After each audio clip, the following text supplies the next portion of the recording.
ali nesse curso. Uma delas é a variância. O que a gente vai olhar? A gente vai olhar o seguinte: quanto dessa variância o meu modelo é capaz de explicar? Ou seja, quanto dessa variabilidade, aquela reta, é capaz de explicar? Então, esse esquema é o seguinte: essa equação 32 aqui mostra para mim a variabilidade que existe dentro do modelo. Ou seja, existe uma variabilidade que eu vou chamar de total, que é a variabilidade de y, e parte dela é explicada pela linha reta e parte dela não é explicada. Ou seja, a soma de quadrados total vai ser a soma de quadrados da regressão mais a soma de quadrados de resíduo. O que é o resíduo? É o soma com erros, que eu não consegui explicar. Lembra que a equação era y igual a de x mais z? Esse ezinho que está ali é o erro. É a variabilidade que eu não consigo explicar com o modelo. Ok, então como é que isso funciona? Se eu quiser traduzir essa brincadeira aqui em variabilidade, eu vou olhar exatamente dessa maneira. Ou seja, essa aqui é a variabilidade de y, aquela coluna de y que eu observei.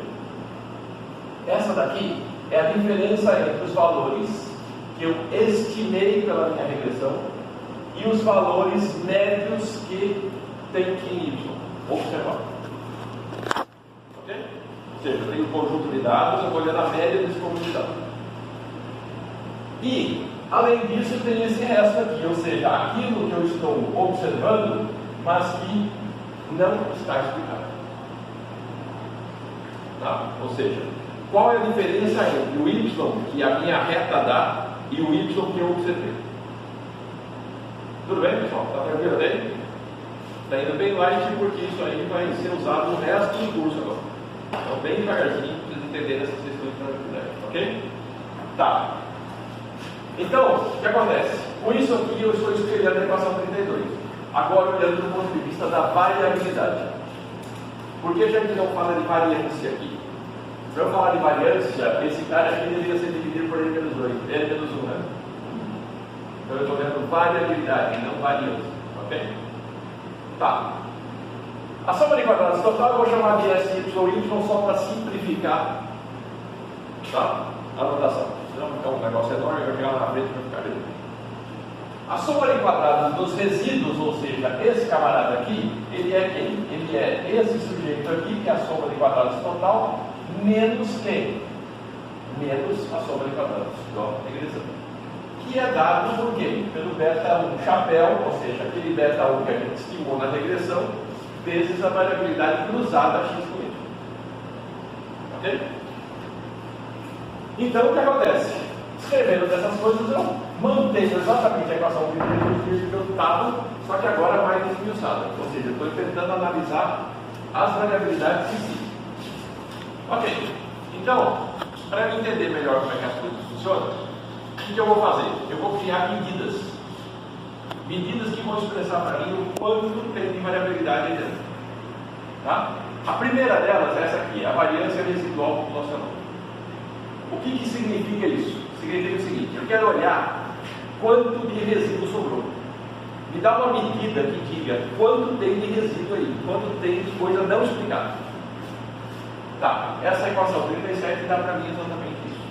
Ou seja, eu estou pegando a soma dos quadrados de resíduo dividido por n menos 2. Isso aqui seria a variância do resíduo. Tá? Que é dada por quem? Por SY, que é quem? A soma de quadrados total, menos essa daqui, que é a soma de quadrados da regressão, dividido por n menos 2. Tá? Então, significa o seguinte: esse camarada aqui dá para mim essa variabilidade. O X da questão é que, em determinados casos, eu vou chamar esse camarada de um outro nome também. Tá? Por que um outro nome? Porque ele também faz o papel de outra medida, que é a chamada de quadrado médio dos resíduos ou quadrado médio dos erros, que é dado por esse cara aqui. Que é a mesma coisa, né? Não é igual. Tá? Então, quando você fala de variância residual populacional, você fala de quadrado médio dos resíduos ou erros, é a mesma coisa. Ok? Tá, e o que isso aí me diz? Isso me diz quanto da variabilidade total não foi explicada pelo meu modelo. Tá? Essa medida é útil para eu saber o seguinte: olha, tem uma variabilidade, vamos pensar que essa variabilidade seja 100. E aqui a variabilidade que sobrou sem explicação é 10. O que significa? Significa que 90 o meu modelo explicou. Isso é o início que a coisa está bem. O que acontece se fosse ao contrário? A variabilidade total é 100. O meu modelo explicou alguma coisa, mas o resíduo é 90. Meu modelo serviu na parada. Está explicando 10 e 100 que sobrou aqui. Só explicou 10 então, né? Oi? Só explicou 10 então, né? Só explicou 10, não resolveu nada. Tá? Então esse cara aqui é um bom indício de que alguma coisa já está errada. Ah, mas acontece que eu não fiz a melhor regressão possível dentro desse critério? Fiz, mas não quer dizer que ela vai ser boa sempre. Tá? Ou seja, quando você vai lá e fala, eu comprei o melhor computador que eu podia comprar com o meu dinheiro. Joia. Só que eu comprei um Celeron. É raro esse computador. Mas é o melhor que eu podia comprar com o meu dinheiro. É a mesma coisa aqui. Eu, com esse modelo, com esse tipo de teoria, esse é o melhor modelo que eu posso encontrar. Mas pode não prestar. E aí? E aí vamos fazer o quê? Ok? E aí por que pode não prestar? Bom, por vários motivos. Inclusive porque pode não ser uma reta. Tinha cara de reta, jeito de reta, mas não era uma reta. Tá? A gente vai ver isso no decorrer entre as aulas de hoje e a próxima. Bom, e aí a questão é a seguinte. Isso olha pelo lado dos resíduos, o que sobrou na regressão. E se eu quiser olhar agora pelo lado do modelo? Tá? Se eu quiser olhar pelo modelo, eu vou ver o quê? Eu vou ver o quanto ele é capaz de explicar alguma coisa. Tá, mas uma coisa não é igual a soma das partes, eu posso olhar pelo posso. Só que a questão é, muitas vezes, eu tenho um valor de, vamos pensar, eu falei 100, vamos pensar um valor diferente. 238, na variabilidade total. E aí, a minha variabilidade dos resíduos deu 138. Tá, então mais ou menos metade ficou para resíduo, a outra metade eu expliquei. Tá, isso é bom ou isso é ruim? Depende. Então o ideal seria eu ter uma medida que fosse capaz de me dar essa ideia numa variabilidade menor. Ou seja, numa coisa que eu pudesse explicar dentro de um intervalo. Por exemplo, 0,1.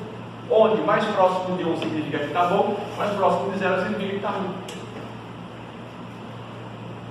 Bem mais intuitivo do que eu simplesmente falar assim, ó, a soma de quadrado total é 238, a soma de quadrado de resíduo é 127. Tá, quanto sobrou? Tem que ficar fazendo conta o tempo todo. Aqui não.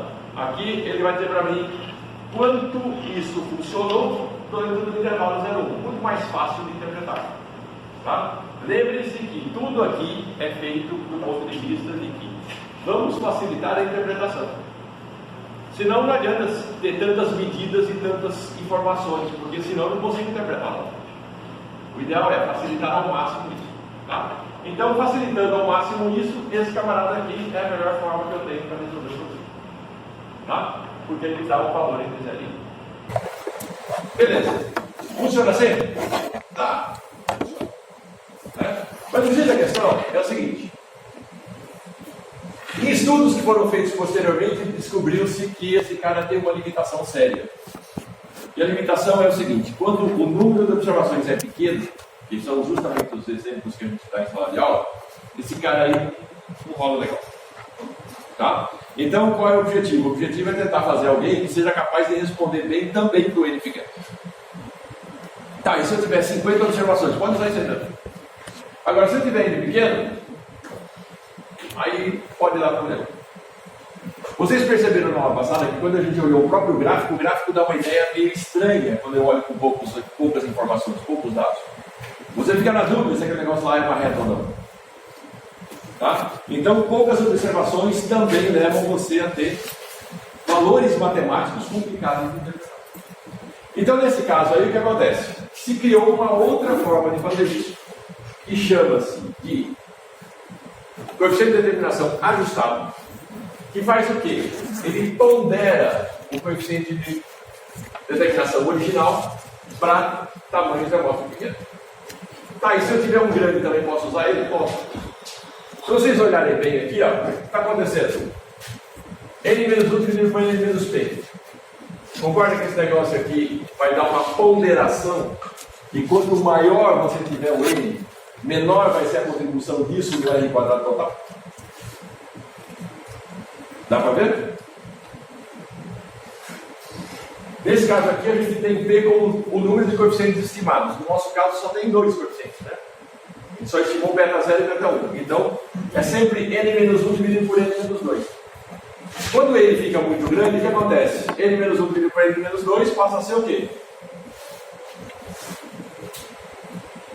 Vamos lá, galera. Passa a ser o quê? Se eu tiver 100 menos 1 dividido por 100 menos 2, é quanto? 99 dividido por 98. Fica próximo de 1, né? Tá? Quanto maior esse cara aí, mais próximo de 1 ele vai chegando. Então significa o quê? Que no final das contas você fica com 1 menos alguma coisa que está perto de 1 dividido por número de 0. Tá? Ou seja, você vai começar cada vez mais a ponderar esse negócio, chegando mais próximo de quem? Do próprio R. Então você pode usar tanto um quanto o outro. No caso de amostras pequenas, é preferível usar isso. Tá? Por quê? Porque aí a conversa aqui começa a ficar maior. E aí a correção é maior. Tudo bem? Ficou claro? Beleza?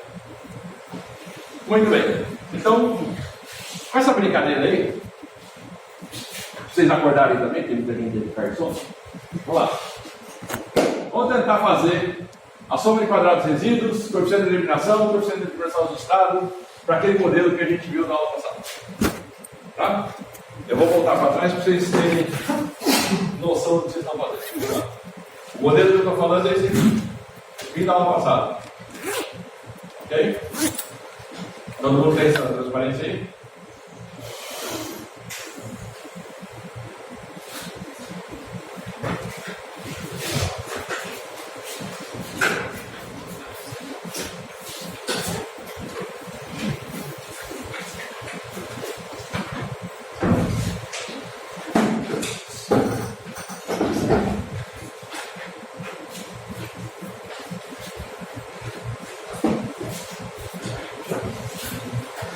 Para vocês lembrarem, isso aqui são os valores que a gente estimou para aquela reta lá, então todos os coeficientes necessários aí.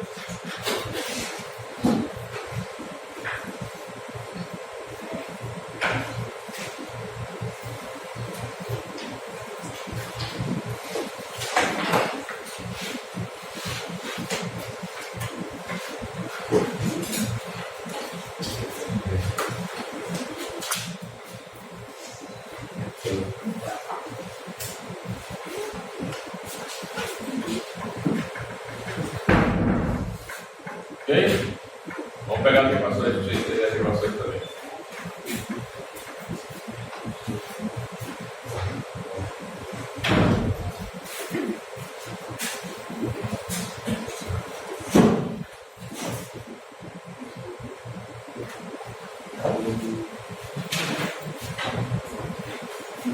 Esse foi o primeiro slide da aula? Já. Esse aqui já é o final das aulas. Agora vamos mostrar os outros. Bom, aí esse aqui é a equação.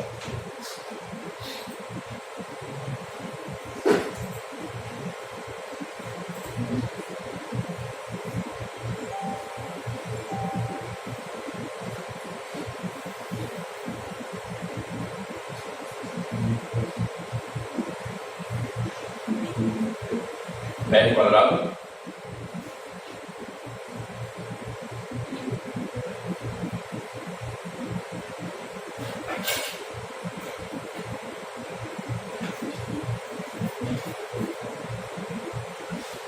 Ok?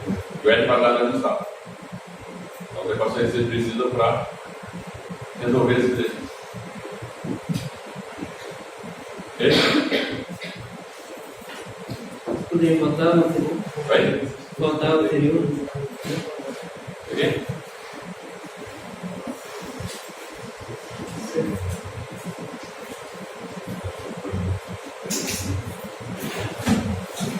Ok. Beleza?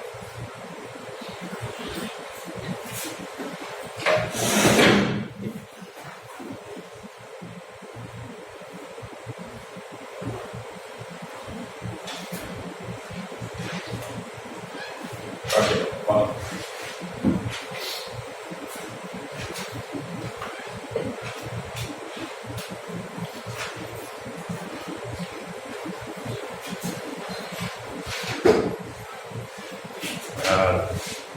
Bora fazer isso. Deixa, bora. Conta aí com a galera aí, tá?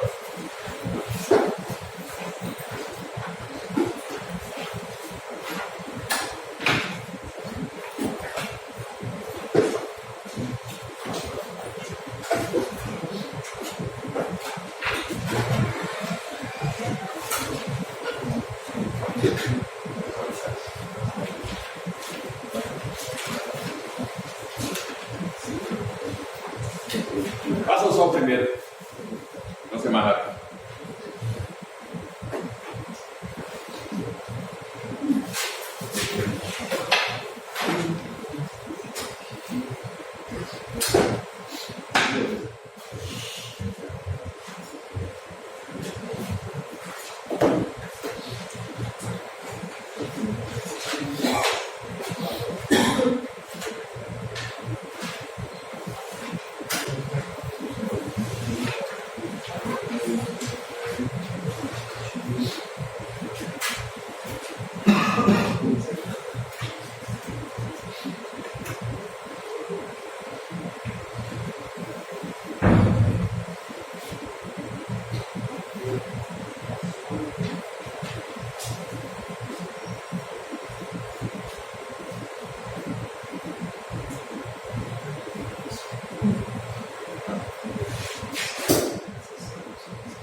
No caso aí.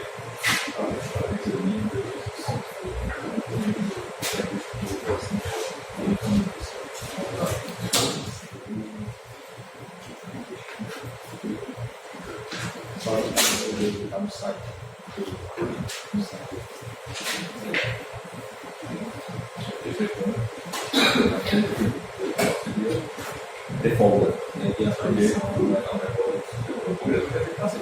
Sim, com certeza. Vamos ver, assim, tem outro rolê. Vamos preparar para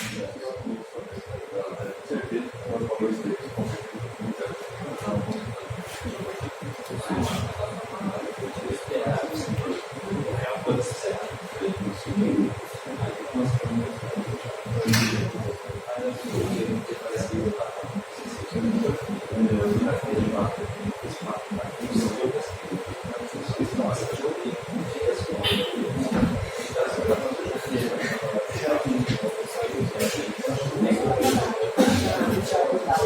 tá?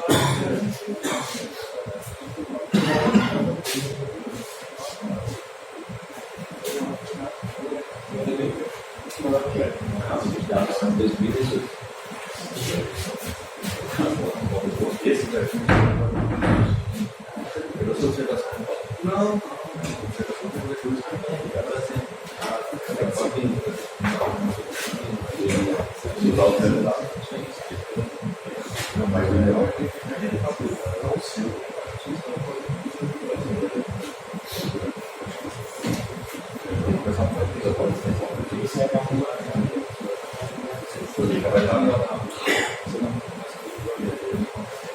Você já fez chamada?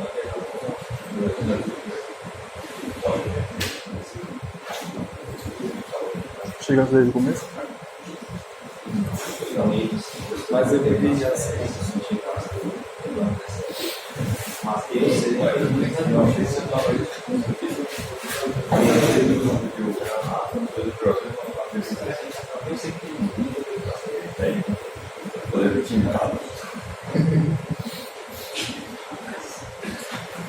Uma delas é a região geográfica. Isso é muito disponível. Esqueci o tripé, velho. Acho que o tripé, esqueci. É que eu fui inventar de ir sem bolsa ontem. Aí deixei em cima da mesa.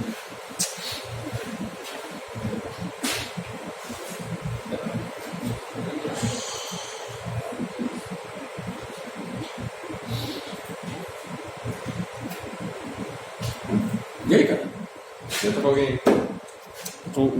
Tá equilibrando aqui. É uma coisa que eu tenho que equilibrar.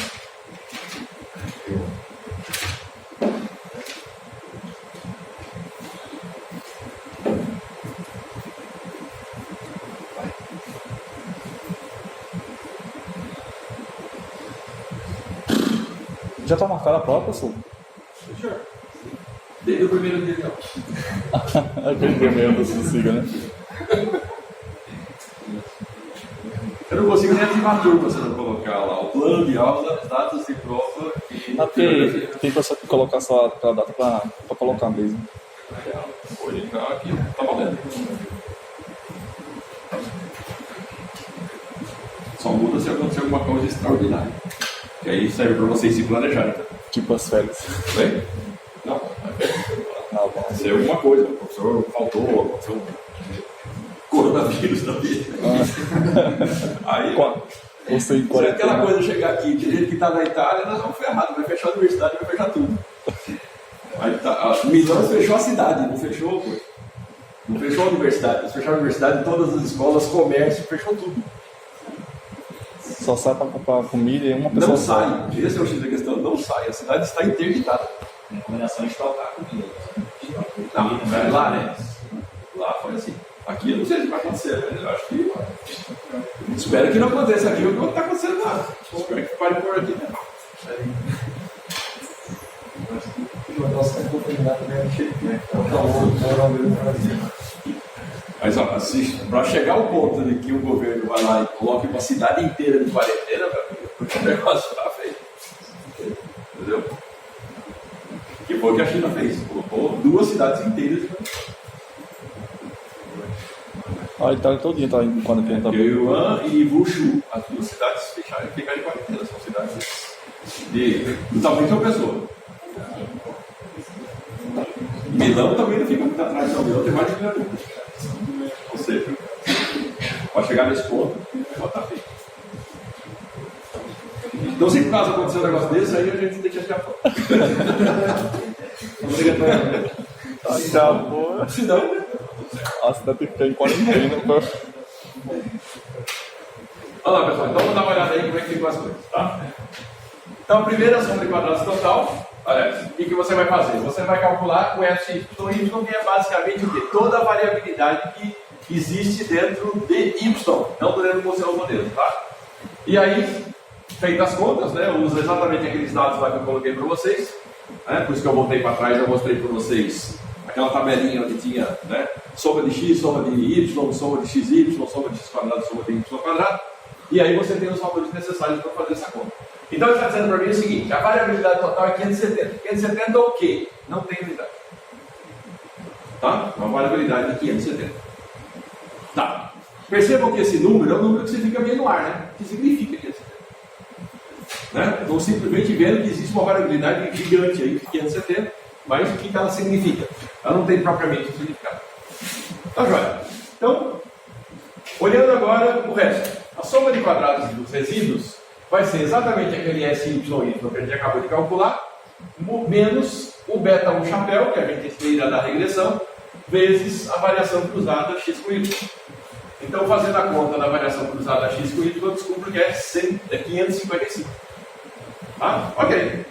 Então, colocando na equação de cima, eu tenho que 570, que é a variação total que existe em y, menos o coeficiente vezes a variação que existe na regressão, me sobrou, né, a 29,5965. Ou seja, a variabilidade que eu não estou conseguindo explicar é aquela ali. Se você olhar em termos relativos, eu tenho 570, que é a variabilidade total. 555, que é a variabilidade que o modelo foi capaz de explicar. E 29, que ele não foi capaz de explicar. O que isso te diz?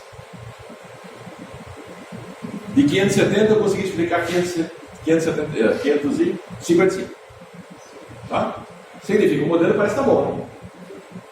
Ok? Ele explicou muito daquilo que eu tinha. Tá? Então, olha, aparentemente esse daí está dando um bom início. O que eu faço? Na verdade, pessoal, eu vou coletar todos esses indícios, é trabalho de detetive. Eu vou pegar todos os indícios para ver no final o que aconteceu. Tá? Então esse indício aqui diz para mim que o negócio está razoável, ou seja, a variabilidade que tem aqui é pequena em relação aos outros dois. E essa aqui é a minha interpretação. A soma de quadrados resíduos ou a variabilidade não explicada entre as variáveis x e y é de 29,559,65, que pode ser considerada pequena em relação ao quadrado total. Tá? Bom, essa é a primeira interpretação. O que eu faço agora? Guarda. Vou atrás das outras medidas para juntar tudo e tirar uma interpretação final. Joia. Segundo, eu estou sabendo que, quando eu for olhar isso do ponto de vista do N quadrado, né? Ou seja, do coeficiente de determinação, eu sei que esse coeficiente de determinação vai complicar um pouco. Eu vou ter para frente. Esse coeficiente de determinação vai complicar um pouquinho, por quê? Porque o N é pequeno. Tá? Então, eu vou calcular sabendo que eu vou precisar do ajustado. Tá? Beleza. Então, eu pego o camarada aqui, que é o SXX, que é quanto eu tenho de variabilidade em X, tá? E o R quadrado dá 0,9481. Tá joia? O que significa? Se eu olhar o número puro, ele está entre 0 e 1, eu estou em 0,94, né? 0,9481, estou bem próximo de 1. Beleza, se eu olhar em termos percentuais, significa 94,85%. Está sendo explicado pela regra. Tá? Joia. Então, qual a minha interpretação? A proporção da variação total de Y que foi explicada pelo modelo de regressão foi de 0,9481 ou 94,81%. Quando eu freguei, bote um número ou outro. Tá? Não precisa colocar os dois. Então, eu estou concluindo que o modelo tem alta adequação aos dados do problema. Joia. Mas eu sei que eu não posso confiar nesse cara. Tá? Por que eu não posso confiar nesse cara? Ele é pequeno. Então, eu vou olhar o ajustado. Olhando o ajustado, o que eu vou fazer? Eu vou simplesmente pegar aquele 0,9481 e vou corrigir para chegar no ajustado. Deu 0,9307. Um pouquinho abaixo, não foi uma coisa absurda. Tá? Beleza. Então, continua basicamente a mesma interpretação. Ele está explicando bastante da variabilidade original. Ok? Dúvidas, pessoal? Você pode voltar só a parte da variação da Aqui?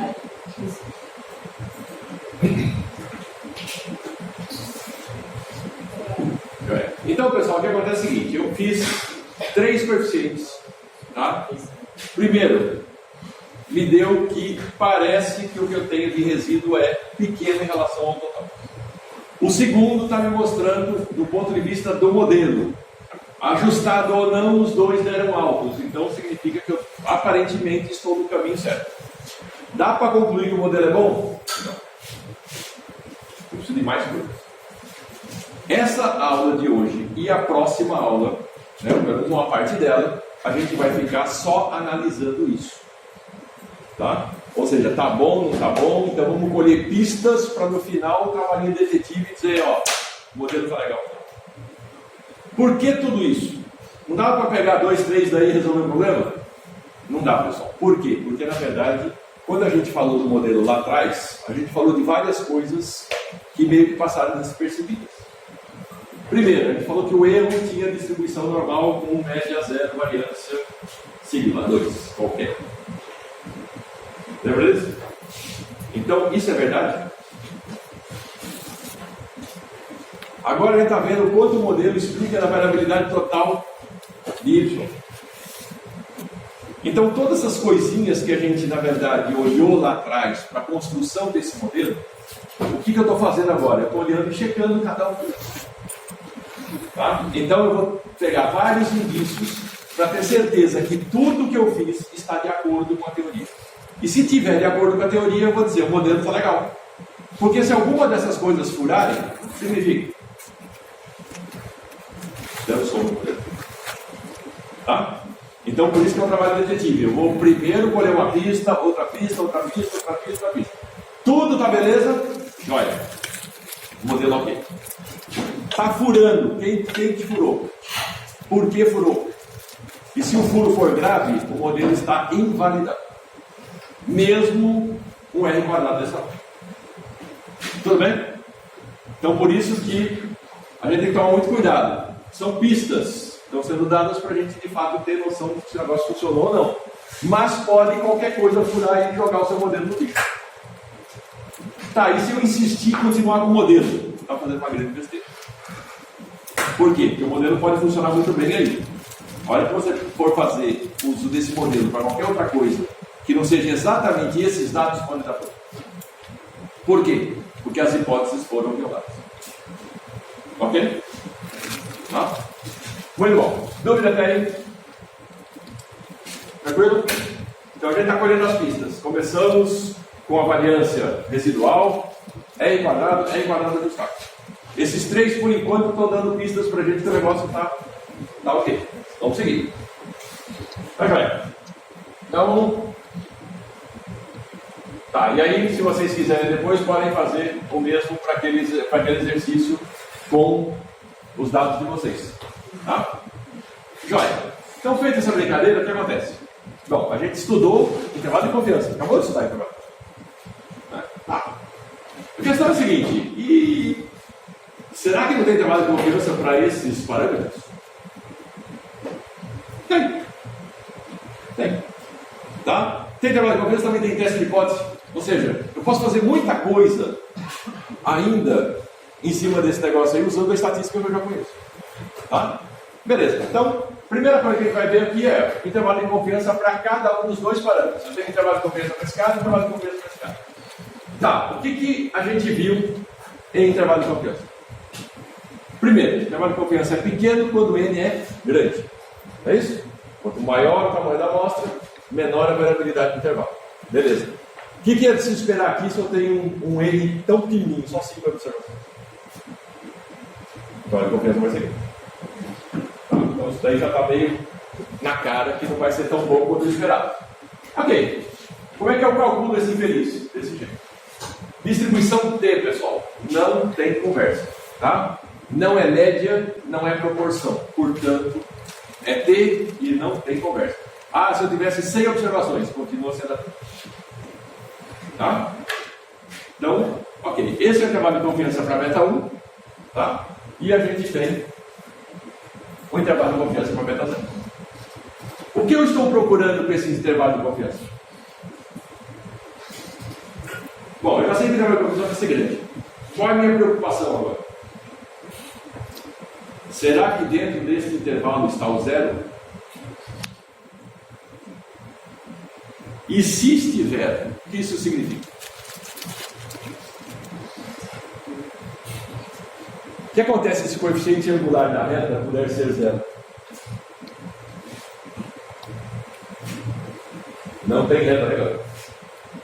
A reta não tem coeficiente angular significa o quê? Paralela ao eixo, constante. É isso? E aí? Joga fora o modelo. Estão entendendo? Então essa aqui é uma hipótese bastante complicada. Se tiver um zero nesses intervalos aqui, opa, já acendeu a luz vermelha. Alguma coisa não está. Tá? Beleza, como tem um bocado de coisa para fazer, eu vou fazer e vou deixar para vocês fazerem em casa. Tá? Isso aqui demora um pouquinho para fazer por quando tem que ficar de bolsa. Ok, então vamos lá. Primeiro intervalo de confiança. Cadê? Não, fica no chão. Cadê o. Tá. Eu fiz do mesmo jeito do outro. Juntei a teoria num exercício mais à frente. Bom, e aí? Agora a questão é a seguinte: eu também tenho não só o intervalo de confiança para os coeficientes, mas também a ideia do intervalo de confiança sobre esses parâmetros que não podem conter o zero. Se contiver o zero, é problema. Tá? Joia. Então, vamos seguir. Isso aqui já passei. Com isso, o que significa?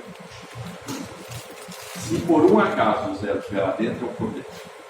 Mas, o que acontece se eu tiver um intervalo de confiança gigante? Mesmo que não contenha o zero. O que isso significa? Vamos supor, o valor nosso foi, um deles é 0,94, não é isso? Parâmetro? Tá perto do zero. Ok, se esse cara chegar perto do zero, mas não for zero, tudo bem.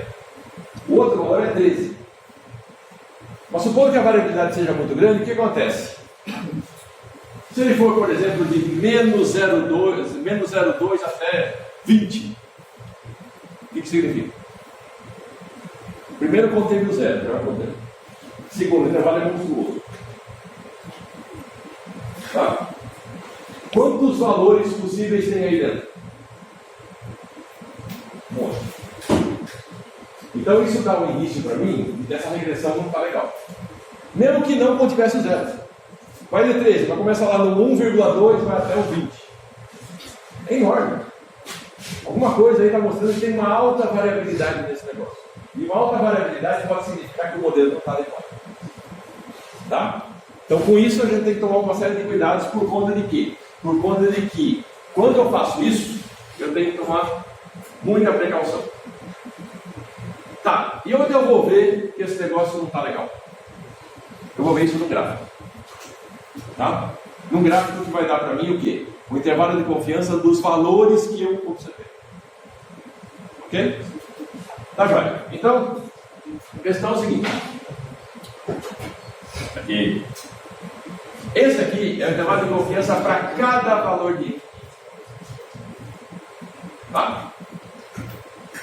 E quando eu vou olhar isso aí, eu vou ver, na verdade, no gráfico, se esse negócio está grande demais. Se esse negócio está grande demais, o que está mostrando para mim? Que alguma coisa não está legal. Ok? Então, quando eu olho isso, vão acontecer dois fenômenos interessantes. Primeiro, esse camarada dá um intervalo de confiança valor por valor para cada valor observado de X. Então não é um intervalo de confiança, são vários intervalos de confiança, cada um para cada X observado. No nosso caso aqui, a gente tem quantos valores observados? 5. São 5 intervalos de confiança. Ok? Então pode ter um que não é confiável e ter outros que são? Não, aí eu vou olhar como um todo, por isso que eu vou colocar no gráfico para ver todos ao mesmo tempo. Entendi. Tá? Beleza? Então percebam, você tem, primeiro, um intervalo de confiança para o parâmetro beta 0 e o parâmetro beta 1. Depois você tem um intervalo de confiança para toda a reta. Tá? Para ver o quanto esse negócio está de fato perto dessa reta ou longe dessa reta. Quanto mais distante da reta, pior. Beleza? Percebam que são duas interpretações diferentes. Uma sobre beta 0, uma sobre beta 1, e essa terceira agora sobre o gráfico de todos os valores para I. Tá? Muito bem. Então vamos lá.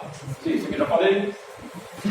Pessoal, vamos apagar a luz aí para vocês enxergarem bem, porque eu acho que esse negócio não está 100%. A linha verde aí, viu? Todo mundo está vendo aquela linha verde acima ali? Vamos lá, teste de oculista. Todo mundo enxerga? Não precisa de óculos. Vamos lá, quem precisa de óculos já está usando. Bora. Então o negócio é o seguinte. Essa linha que vocês estão vendo aqui no meio, em preto, essa linha aqui é a linha da regressão. Ou seja, exatamente aquela regressão que eu mostrei para vocês agora, como que a gente fez na aula passada. Quando vocês olharem a linha verde e a linha vermelha, elas são o intervalo de confiança da regressão. O que vocês estão vendo aí?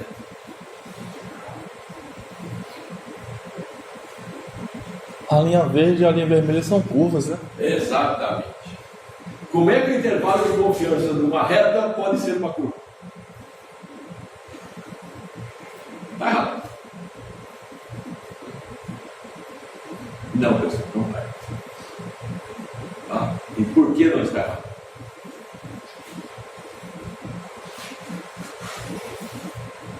Quanto mais distante, menor a chance, né? Sei lá. E aí, alguém quer uma ideia? Está saindo do intervalo? Oi? Está saindo do intervalo? Não. Pessoal, lá na teoria lá atrás a gente já deu uma pista para isso. Tá? Quando você está fazendo o erro médio dos resíduos, está aí a pista. Onde está a média dessa reta? Próximo de 20. No ponto central dela, concorda? É aqui perto do 20? Aqui. Então o que acontece é o seguinte, quanto mais distante do ponto central da reta, maior a variabilidade. Quanto mais próximo do ponto central da reta, menor a variabilidade. Tá? Então por isso que uma reta vai ter uma curva e outra curva. O intervalo de confiança é menor no centro dela. Por quê? Porque a própria teoria já usa a média. como referência e, portanto, perto da média vai ser o melhor lugar possível para você ter o menor intervalo. Ok? Todo mundo entendeu? Dúvidas? Quanto maior a distância, ou Do ponto médio da reta, maior a variabilidade. maior a probabilidade.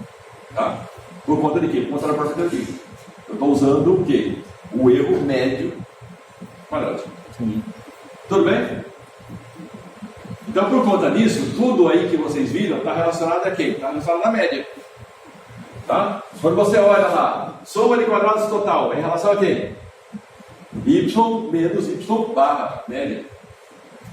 Quando você pega a variabilidade de x, é xi menos x barra. É sempre em relação à média. Tá? E, portanto, tudo está centrado na média. Tudo bem, pessoal? É um conceito meio cavernoso. Todo mundo entendeu? Tranquilo? Dúvidas?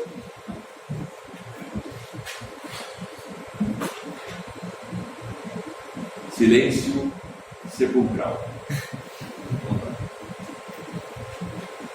Partindo do princípio que vocês entenderam ou partindo do princípio que vocês não entenderam nada? Diga lá, extremos da reta. E aí? Se não, talvez quem sabe o dia.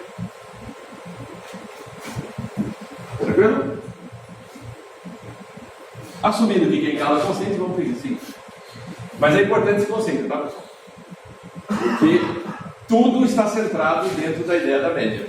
Desde o começo. Quando a gente já começou a trabalhar com erro médio quadrático, a gente já estava fazendo isso. Por esse motivo que o ponto médio da reta tem intervalo menor que o outro. Tá? Joia.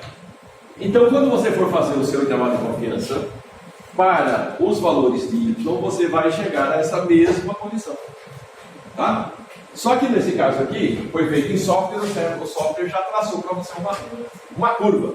Mas quando você vai fazer isso para os seus próprios dados, você não vai ter uma curva. Você vai ter o quê? Você vai ter os intervalos específicos dos pontos que você observou. Ah, dá para traçar uma curva ali? Dá para você interpolar. Tá? Mas como a gente está fazendo isso aí na mão, o ideal é não fazer essa curva. Tá? O ideal é deixar os pontos de função mesmo. Ok? E aí tem um exercíciozinho aí. Vamos lá. Primeiro, intervalo de confiança 95% para os coeficientes do modelo e fazer o gráfico da resposta média, que vai dar para você justamente esse intervalo. Tá, como isso aqui é um pouco demorado, então eu vou fazer ele com vocês. Depois vocês fazem em casa. Ok, então vamos lá. Primeiro, intervalo de confiança para beta 1. Então parto lá do princípio dos valores que eu já tenho, né? Já calculei o quadrado médio de x, estava em cima.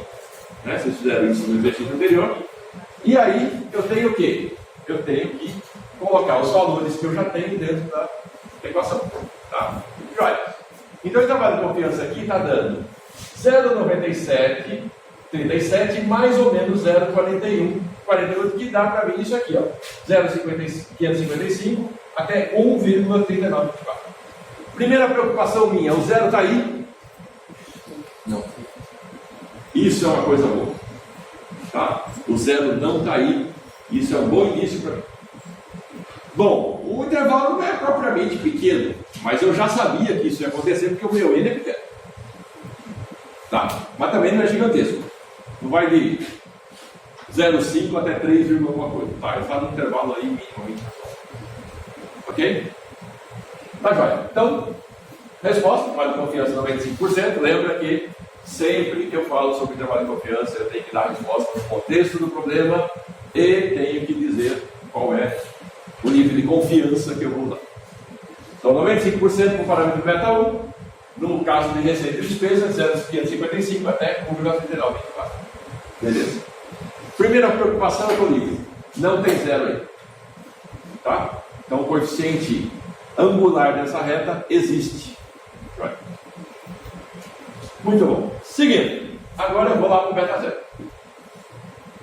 E agora, peguei, fiz a conta e me deu um probleminha. O intervalo de confiança passou para o lado negativo. Contei o zero. Indício ruim, né? Muito bem. Só a estatística faz para você coisas como essa. Não contei o zero para o valor que é 0,97, mas contei o zero para o valor 13. Acendeu a luz amarela. será que esse cara, de fato, é diferente de zero? Alguma coisa pode estar ruim no reino da Dinamarca, né? Então o negócio é o seguinte, aqui já passou para mim uma ideia de que algo pode estar acontecendo que não está legal. Como é que eu vou verificar isso? O teste de hipótese. Professor, Diga. mas esse não é o coeficiente linear? Oi? O B0 não é o coeficiente linear? Não. É o angular? Não, o angular é o beta 1. Ah, esse aqui Aí, finalmente, se ele for zero. Problema não tem. Mas o que acontece é o seguinte, que a sua reta não é exatamente aquela que você obteve. Porque quando você obtém uma reta, o ângulo da reta está tudo aqui, mas o que acontece? O intercepto lá é dado por esse parâmetro. Então, se ele não está interceptando aqui, está interceptando em zero, a sua reta vai mudar. Tá? Ou seja, ela não vai ser naquela altura, ela vai ser mais para baixo. Porque o coeficiente angular, aparentemente, está ok. Tá? Joia. Então, luz amarela. Algo aqui pode não estar do que deveria ser. Ok? Dúvidas? Bom, então estou percebendo que eu estou fazendo o trabalho detetive. Levantei os intervalos, os parâmetros específicos do quadrado do resíduo, com respeito ao R quadrado. Estou vendo agora os intervalos de confiança dos parâmetros e também estou vendo o intervalo de confiança da própria regressão. Tá? Nesse momento, o coeficiente angular deu ok, mas o linear alguma coisa aí pode dar. Tá? Vamos continuar. Fazendo todos aqueles intervalos de confiança, né, são 5, eu chego nesse gráfico aí. Dá para ver de leve, né? Esse gráficozinho aí foi feito numa planilha assim, né, qualquer, que eu tenho maior variabilidade aqui do que aqui. Estão vendo aqui? Ficou claro? Tá? Então é lógico que o que eu tenho aqui como intervalo de confiança não é propriamente uma reta, é uma curva. Tá? Com os dados mesmo sendo coisa pequena. Tá? Ok. Bom, e aí o que acontece é o seguinte, aparentemente está de acordo, né? Está dizendo aí que está ok. As amplitudes devem ser maiores nos extremos do que no centro. Isso a teoria também já me diz. Tem aí nada de expressão. Tá? A única luz amarela que está aparecendo por enquanto é que aquele beta 1 lá pode ser zero. Então isso aí tem que tomar um pouco mais cuidado. Mas o resto está dizendo para mim que eu estou tendo um bom ajuste. Aparentemente o modelo está. Beleza, então vamos lá. E aí, vocês se divertirem fazendo com os dados de vocês. O que vai acontecer quando vocês fizerem com os dados de vocês? É lógico que tem muito mais pontos, evidente, né? Mas fica muito mais claro para vocês essa questão dessa curva, tá? Você faz com os dados específicos e com N maior, você vai perceber claramente essa questão da curva. Bem melhor do que a gente está vendo aqui. Tá? Joia. E aí? Bom, e aí eu estou com um problema, né? Aquele beta 1 ali, aparentemente, não é zero. Né? O intervalo de confiança não contém o zero, mas o outro contém. Então, para ter certeza, o que eu faço? Teste hipótese. Tá? Então eu vou testar se o beta 1 e o beta 0 são iguais ou não a zero. Porque se forem iguais a zero, os dois dançam tudo. Tá? O coeficiente angular não pode ser zero, senão tem uma reta paralela ao eixo. Ok? E nesse caso, por exemplo, que pareça, não foi o coeficiente angular que deu zero no intervalo, mas foi o coeficiente linear. Então ele tem que olhar, tomar cuidado com os dois. Então vamos testar os dois. Tem teste para os dois. Então primeiro, eu vou testar o coeficiente angular. Por quê? Porque ele é o mais importante. Se ele for zero, acabou a festa. Tá? Então vamos lá. Todos os 7 passos do teste de hipótese não vai mudar, né, galera? Tá? Com a única vantagem que tem aqui, que de novo, igual que a gente fez lá na correlação, a gente só tem um conjunto possível de hipóteses. O beta é zero ou ele é diferente de zero. Por quê? Porque se ele for zero, não tem regressão. Se ele for diferente de zero, não interessa se ele é positivo ou negativo, a reta vai existir. Beleza? Muito bom. Então vamos lá. Adota-se um nível de significância, distribuição é T. Lembre-se, não muda. Tá? Esse cara aqui não é uma média, não é uma proporção, portanto, não muda. É T e T acabou, não interessa o tamanho do erro. Região crítica, o teste vai ser sempre bilateral, portanto eu vou excluir os extremos da minha distribuição. Tá? A estatística de teste é essa coisa linda de morrer aí. Tá? Nesse ponto é uma coisa importante, por quê? Porque tudo que vocês precisavam calcular na vida já está calculado. Então agora é bem mais tranquilo de fazer. Tá? Todos os valores precisam ser já bem. E toma essa decisão, aceita ou rejeita H0, e no final das contas, né, de novo, citar o nível de significância e o contexto do problema sempre. Nesse caso aqui, o contexto do seu problema é: esse coeficiente existe ou não. Tá? Se ele for igual a zero, não existe. Ok? Joia. E a mesma coisa vai ser feita para o beta zero. Então o que acontece é o seguinte: normalmente, se você faz o teste para o beta 1 e ele é zero, você pode parar por ele. Tá?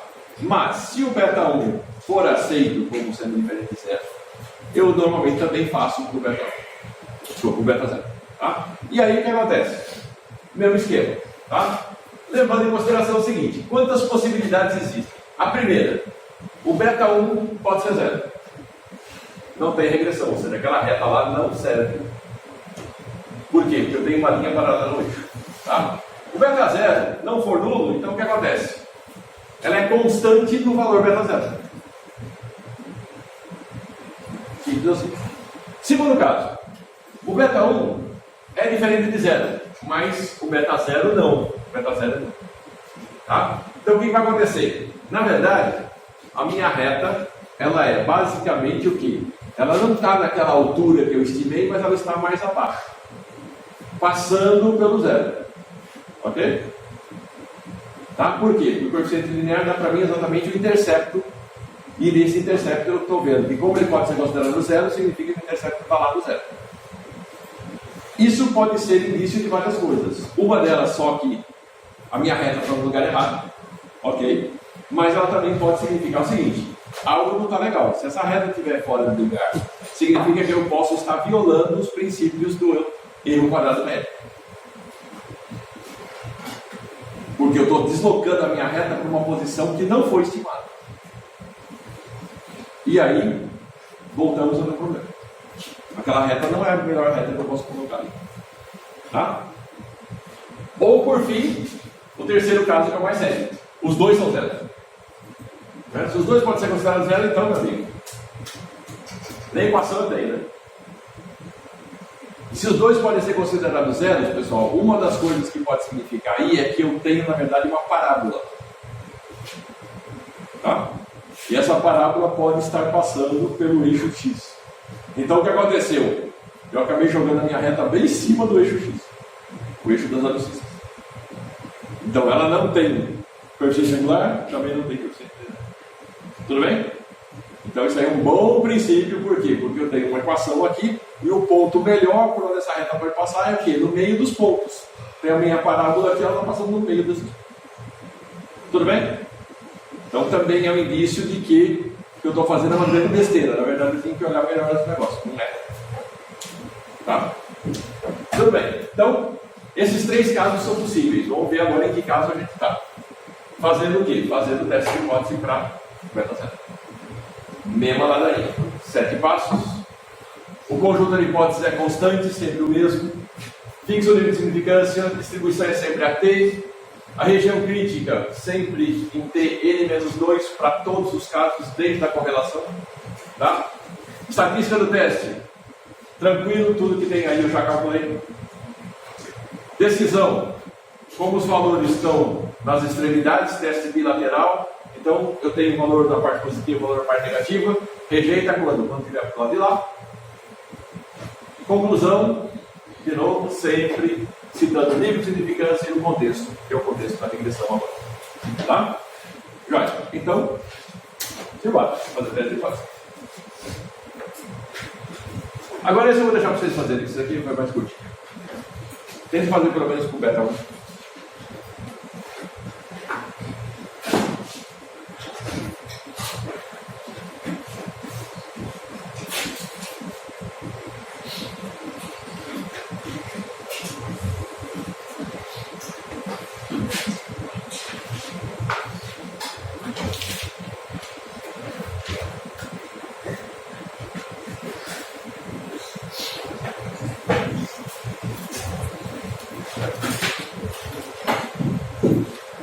Alguém precisa das equações?